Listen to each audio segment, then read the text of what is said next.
আসসালামু আলাইকুম। North south বিশ্ববিদ্যালয় নয়, গোটা দেশের মানুষকে নাড়িয়ে দিয়েছে।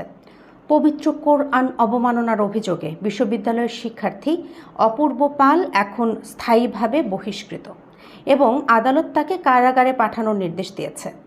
ধর্মগ্রন্থ, সেটা কোরআন হোক, গীতা, বাইবেল বা ত্রিপিটক, প্রত্যেকটি মানুষের বিশ্বাস, ভালোবাসা আর আত্মার গভীরতার সঙ্গে জড়িয়ে থাকে। তাই এগুলো অবমাননা মানে শুধু একটা ধর্ম নয়, গোটা মানবতার প্রতি অবমাননা। এই ঘটনাটি কোনো ভুল নয়, কোনো অসতর্ক মুহূর্ত নয়, বরং এমন এক কাজ যা সমাজের শান্তি ও পারস্পরিক শ্রদ্ধাবোধকে আঘাত করে। নর্থ সাউথ বিশ্ববিদ্যালয় তাদের দায়িত্বশীল ভূমিকা পালন করেছে।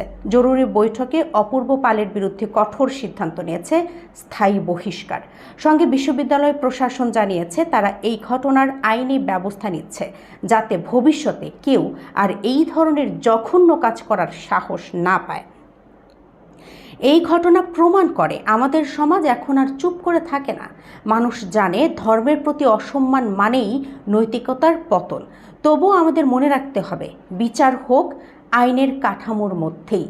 আইনই এই দেশের সবচেয়ে বড় শক্তি।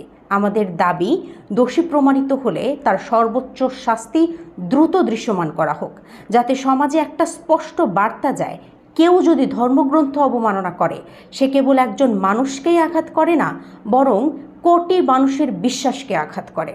তবে এই ঘটনার মধ্যেও শিক্ষার্থীরা যে ধৈর্য দেখিয়েছে তা প্রশংসার যোগ্য।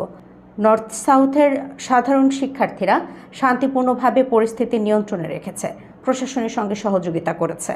এই মনোভাবই আমাদের দেশের প্রকৃত চিত্র, সহাবস্থান, সৌহার্দ্য আর পারস্পরিক শ্রদ্ধা। আমরা চাই এই সম্মান আর সচেতনতা সবার মধ্যে ছড়িয়ে পড়ুক। আমাদের সবার দায়িত্ব এমন ঘটনা আর যেন না ঘটে সেই ব্যবস্থা নিশ্চিত করা। ধর্মীয় মূল্যবোধ, মানবিকতা আর ন্যায় বিচার, এগুলোই আমাদের সমাজের ভিত্তি। এই ভিত্তিকে রক্ষা করতে হলে ন্যায় বিচার দ্রুত, দৃঢ় আর দৃষ্টান্তমূলক হতে হবে। কারণ কোনো ধর্মের প্রতি অবমাননা মানে পুরো মানবতার বিরুদ্ধে অপরাধ। আমি চাই এই ঘটনার বিচার হোক কঠোর, দ্রুত ও সর্বোচ্চ আইনি কাঠামোর মধ্যে, যাতে আর কেউ এমন জঘন্য কাজ করার সাহসটুকুও না পায়। ধন্যবাদ সবাইকে।